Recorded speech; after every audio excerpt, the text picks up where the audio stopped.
and welcome to this episode of Inspire into Action, where we interview women who are taking action in their business. I am your host, Tara Omatosho, and today we have Yvanna Bright. She's going to talk about what it is that she does and how she does it. How are you doing today? I'm good. How are you? I'm doing good. Could you tell the listeners about who you are and what it is that you do? Absolutely. My name is Yvanna Bright. I am a teacher, an author, and a publisher. And I've recently written a book called My Mommy Prays, and I'll just show it there.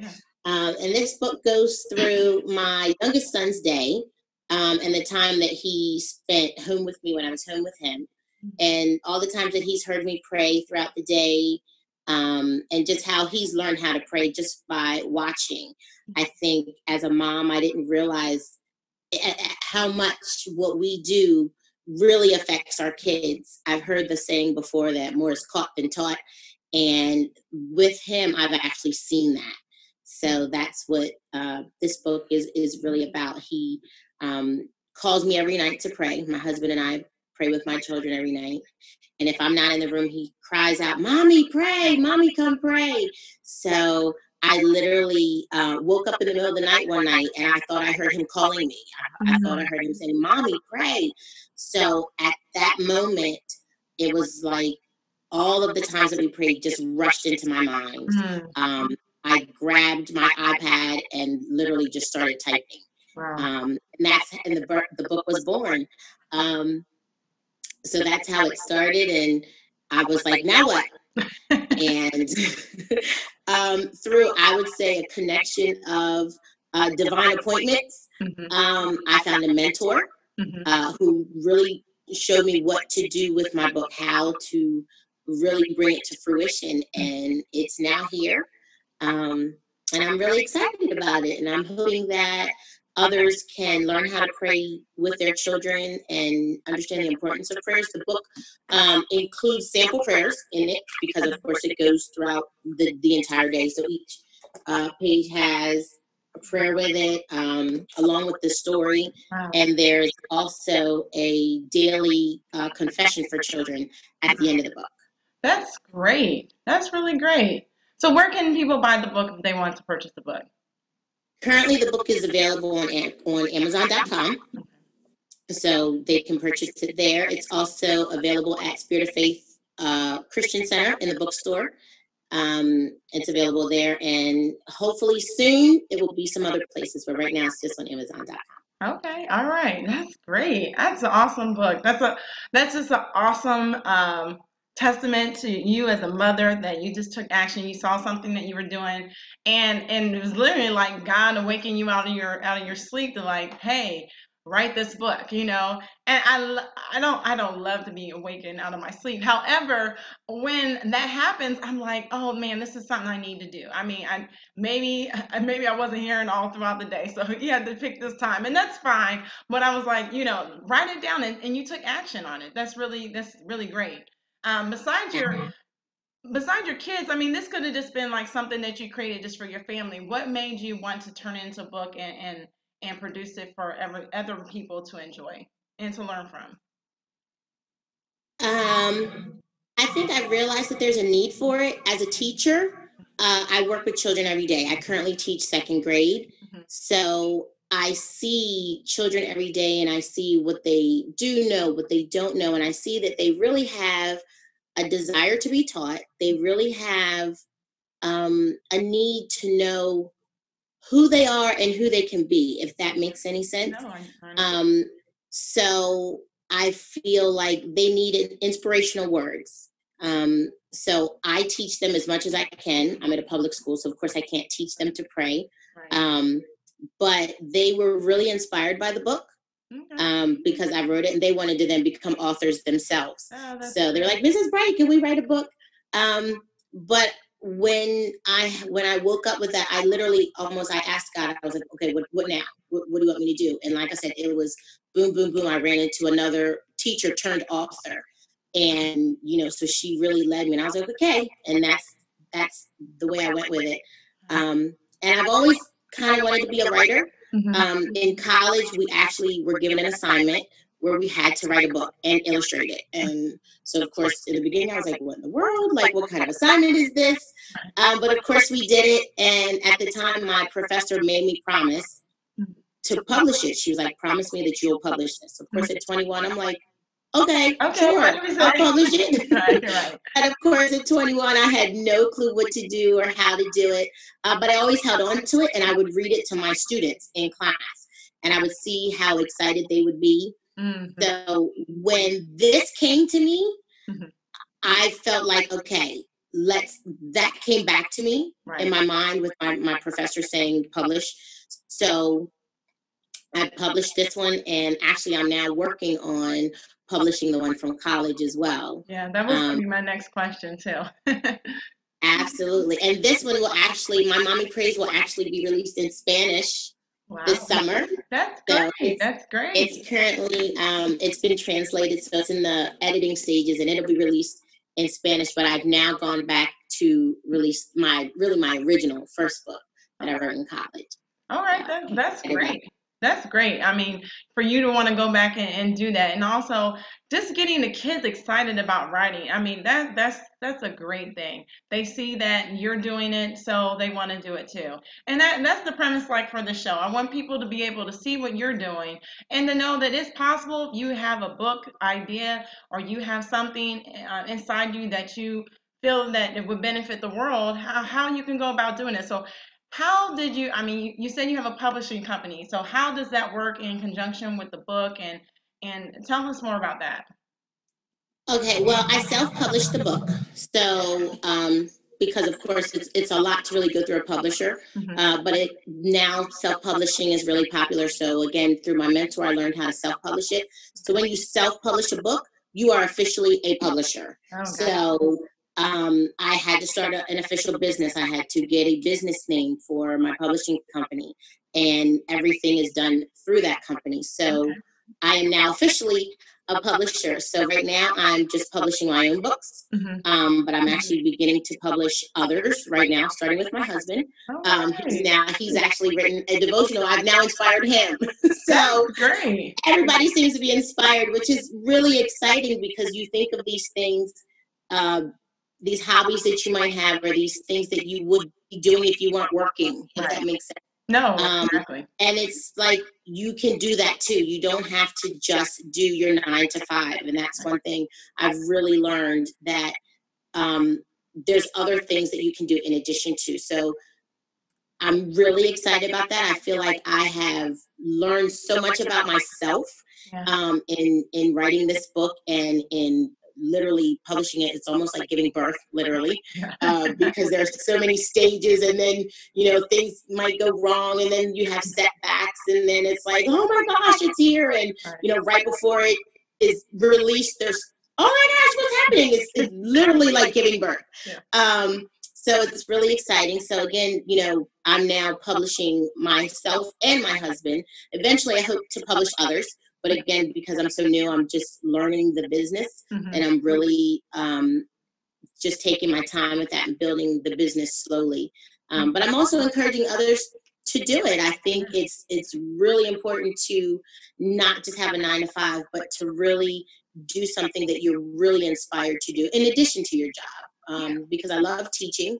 So this is really almost an extension of teaching. I used to teach children's church when I was, a few years ago, when I was at my church. So the students there would tell me, how much, or at least now they've kind of come back. They've grown up, and they've said, that lesson you taught on prayer really stuck with me. And I was like, wow, really? I mean, there are things, that you hear that you really don't really know how much impact you have, at least as a teacher. So not just as a public school teacher, but as a children's church teacher, I have, students coming back to me saying, hey, that lesson you taught on prayer, or that lesson you taught on joy really stuck with me. And I was like, wow. So it really let me know that I really do have a gift inside of me that you can't let die. And that's the thing, really knowing that there is something else inside of me, and there's more to me than just being a teacher in the public school, even though that is a great and honorable job.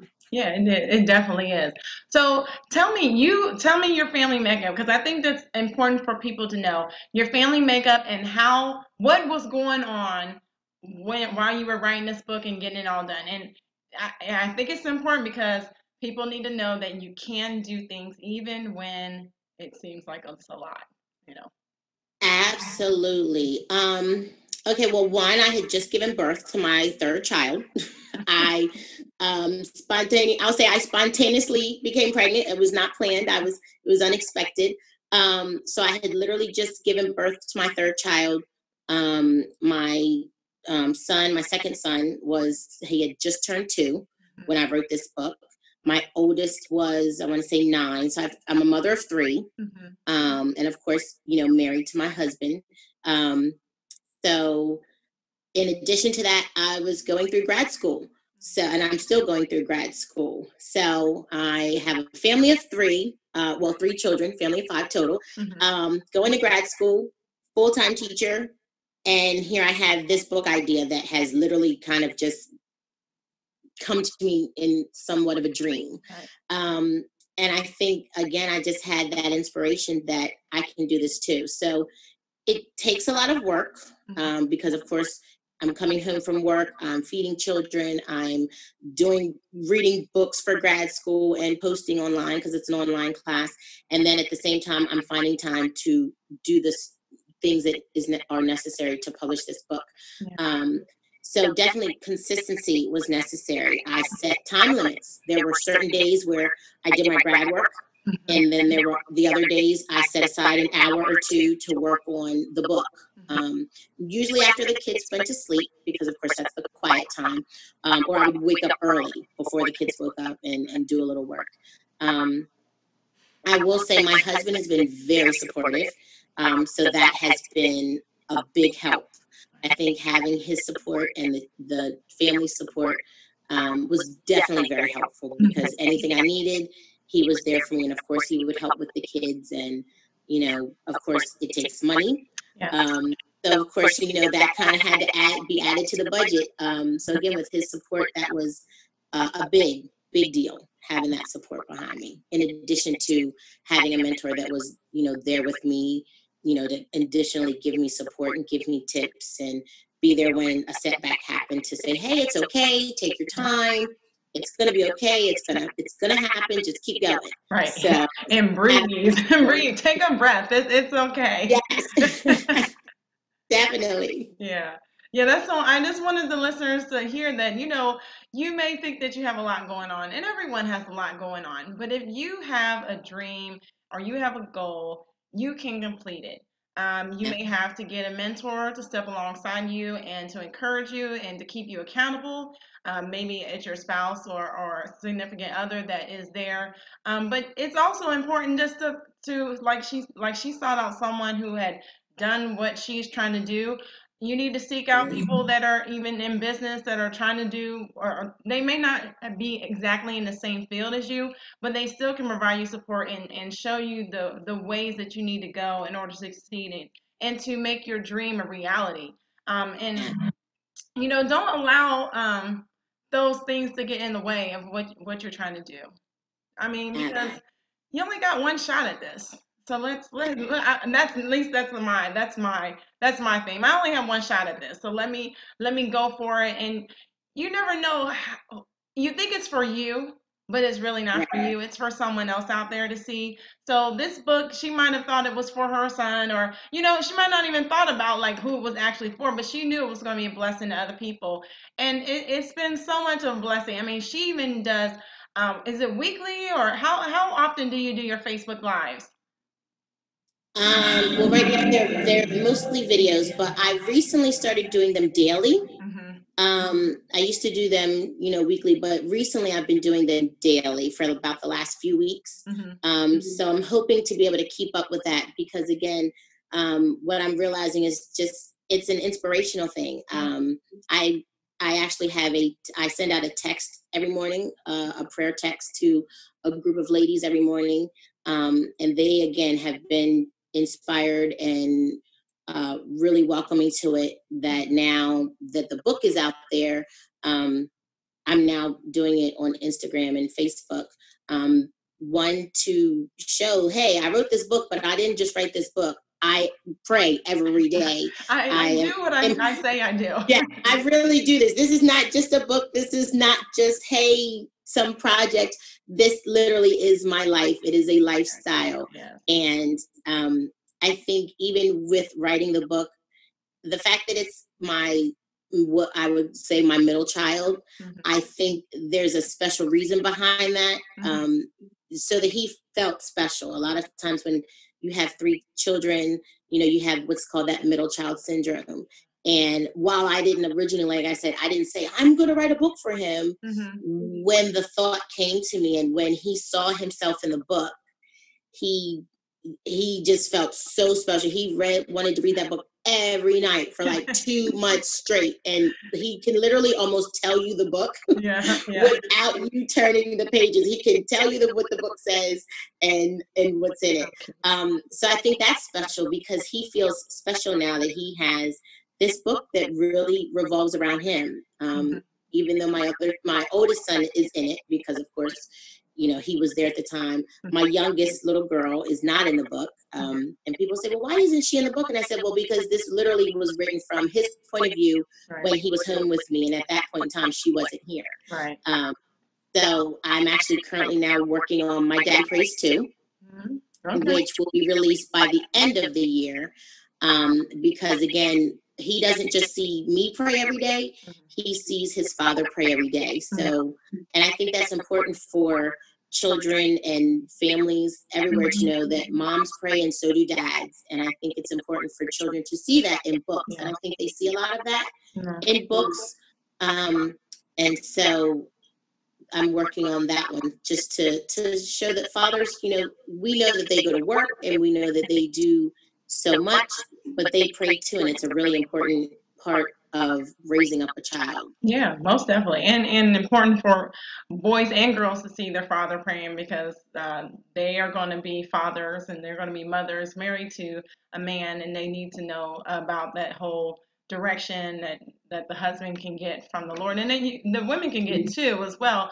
But it's important for them to see God because my husband always says, he's like, I'm responsible for everything that goes down in this house. And he is. Yes. He is. Yes. And so that's why he prays earnestly as well.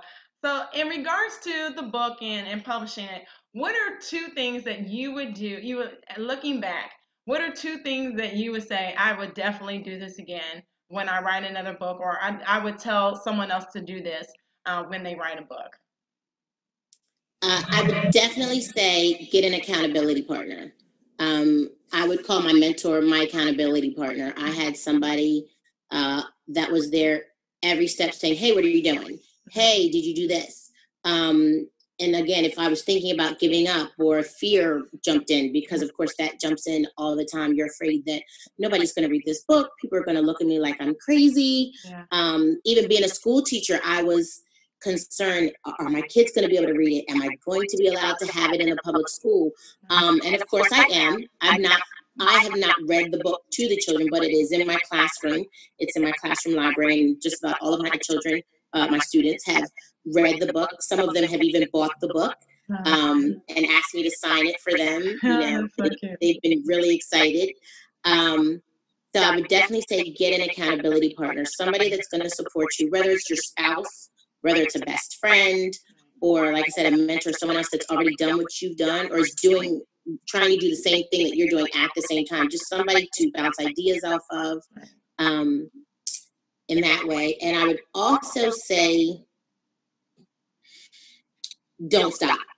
You've got to keep going. When that fear hits, when those thoughts pop up, like this isn't going to work, or I'm not going to be successful, or it's not moving as fast as you think it will, or it's not maybe as successful in the beginning as you would think it was going to be, don't give up. Things happen slowly, and celebrate every accomplishment.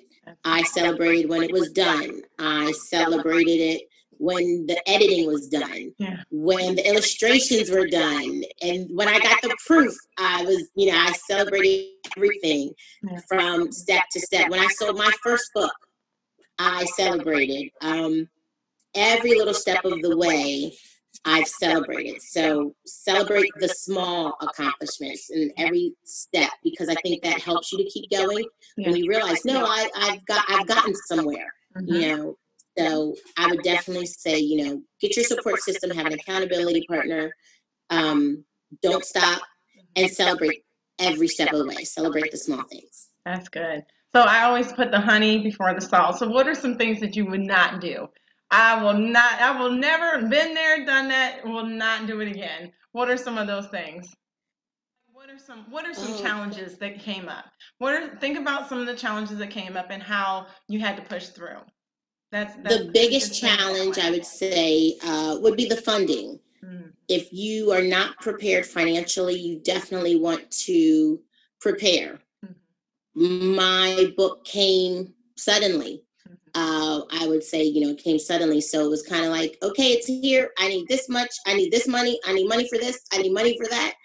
And after a while, it was like, whoa, I didn't realize it was going to cost this much. So, of course, had I known in the beginning how to set a budget Mm, for this project, okay. I would have done that. I don't think at the beginning I really realized how much money it would cost. Mhm, mhm. So that's definitely big. You want to plan financially for it. And you can even plan step by step. You don't have to plan for the entire thing, but definitely have, some money set aside, or at least a way to add it to your budget as you go, even if it's slowly. That was probably the biggest thing. And I would say even now it's still the biggest challenge, is to know exactly what to do with the money, how to put it back into the business, Yeah. and to just have a budget, because there are things that pop up that I'm still like, oh no, I need money for this. Okay, well, I'm going to have to wait until I sell a few more books, Yeah. before I can do this or that.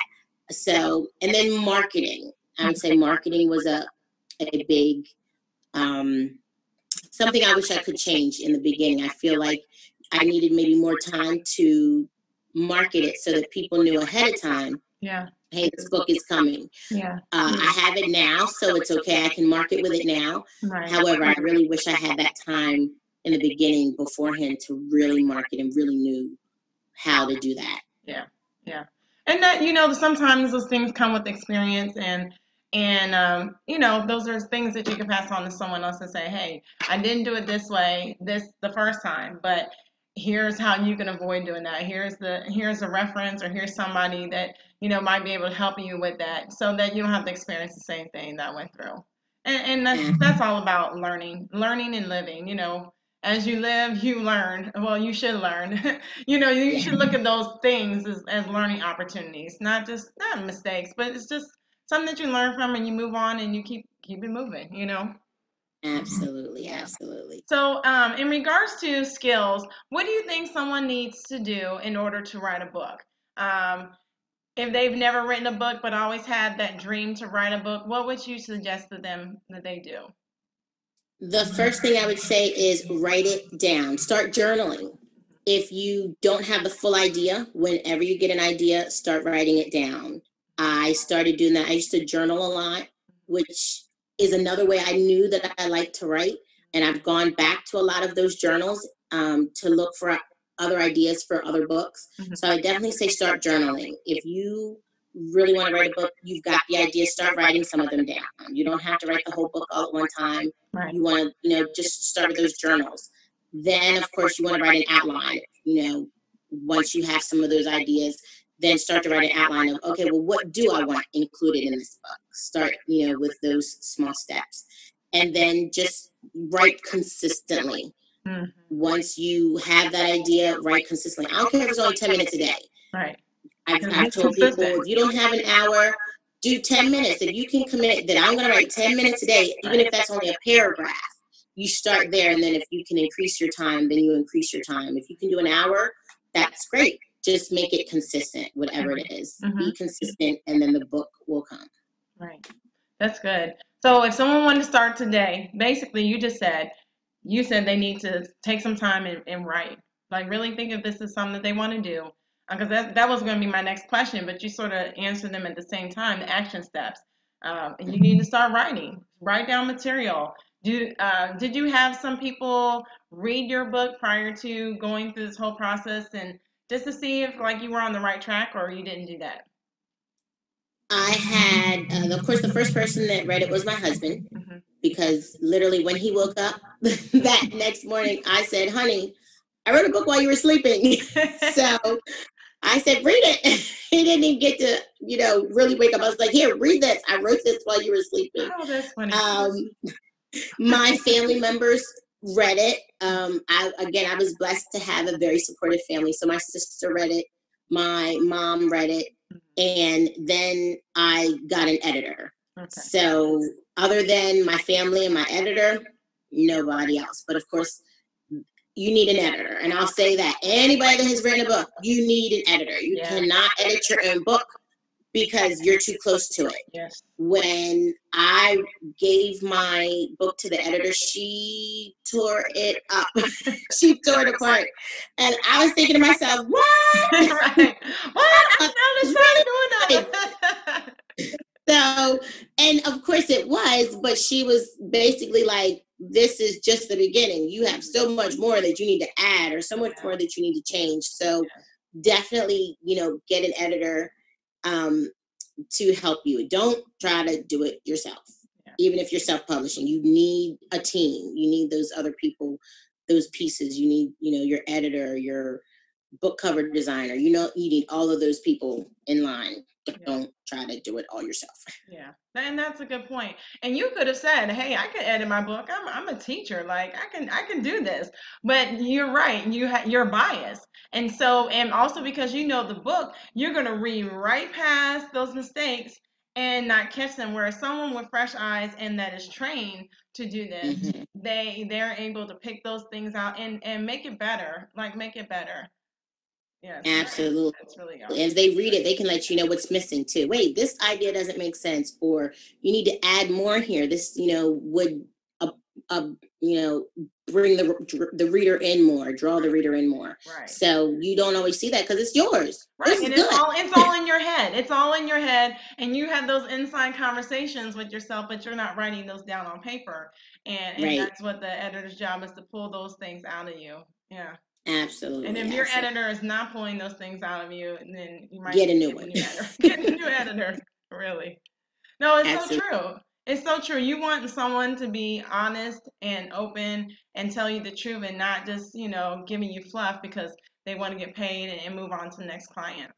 So, absolutely. That's great. Thank you for taking the time out to share with the listeners about your book and about who you are. And if they want to get in contact with you, how is a good way for them to get in contact with you?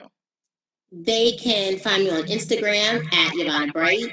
I'm also on Facebook at Yvanna Hayden Bright, but I'm pretty sure if you type in Yvanna Bright, you'll find me. And of course, my email is yvannabright@gmail.com. All right, great. Thank you very much. Thank you. All right.